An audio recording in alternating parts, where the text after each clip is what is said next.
एक बच्चे ने दी अपने माता पिता को सीख।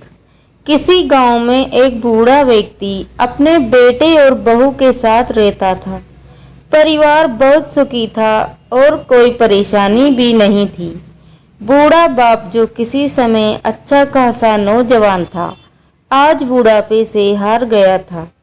चलते समय लड़खड़ाता था और लाठी की जरूरत पड़ने लगी। चेहरा झुर्रियों से भर चुका था। बस अपना जीवन किसी तरह व्यतीत कर रहा था। घर में एक चीज अच्छी थी कि शाम को खाना खाते समय पूरा परिवार एक साथ बैठकर खाना खाया करता था। एक दिन ऐसे ही शाम को जब सारे लोग खाना खाने बैठे, बेटा ऑफिस से आया था।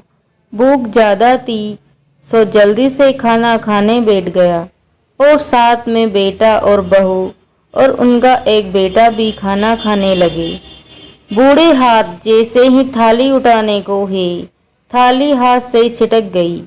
थोड़ी दाल टेबल पर गिरी। बहू ने गुस्से से पिता की ओर देखा और फिर से अपना खाना खाने में लग गए। बूढ़े पिता ने जैसे ही अपने हिलते हाथों से खाना खाना शुरू किया तो खाना कभी कपड़ों पर गिरता तो कभी जमीन पर।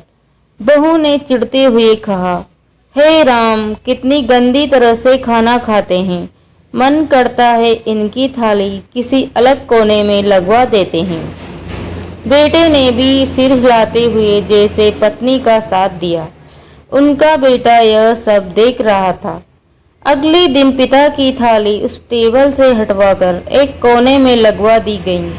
पिता की आंखें सब देखते हुए भी कुछ बोल नहीं पा रही थी। बूढ़ा पिता रोज की तरह खाना खाने लगा। खाना कभी इधर गिरता तो कभी उधर गिरता। छोटा बच्चा अपना खाना छोड़कर लगातार अपने दादाजी की तरफ देखे जा रहा था। माँ ने पूछा, क्या हुआ बेटा, तुम दादाजी की तरफ क्या देख रहे हो? खाना क्यों नहीं खा रहे हो? बच्चा बड़ी मासूमियत से बोला, माँ, मैं भी सीख रहा हूँ कि वृद्धों के साथ कैसा व्यवहार करना चाहिए। जब मैं बड़ा हो जाऊँगा तो आप लोगों को भी ऐसे ही खाना खिलाया करूँगा। बच्चे के मुंह से ऐसा सुनते ही बेटे और बहू दोनों कांप उठे। शायद बच्चे की बात उनके मन में बैठ गई थी, क्योंकि बच्चे ने मासूमियत के साथ एक बहुत बड़ा सबक दोनों को दिया था। बेटे ने जल्दी से आकर पिता को गोद में उठाया और वापस टेबल पर खाना खाने के लिए बिठाया और बहू भी भागकर पानी का गिलास लेकर पिताजी की ओर गई। माँ बाप इस दुनिया की सबसे बड़ी पूंजी हैं। आप समाज में कितना भी इज्जत कमा लें या फिर कितना भी धन इकट्ठा कर लें, लेकिन माँ बाप से बड़ा कोई धन इस दुनिया में नहीं। इसलिए हमें चाहिए कि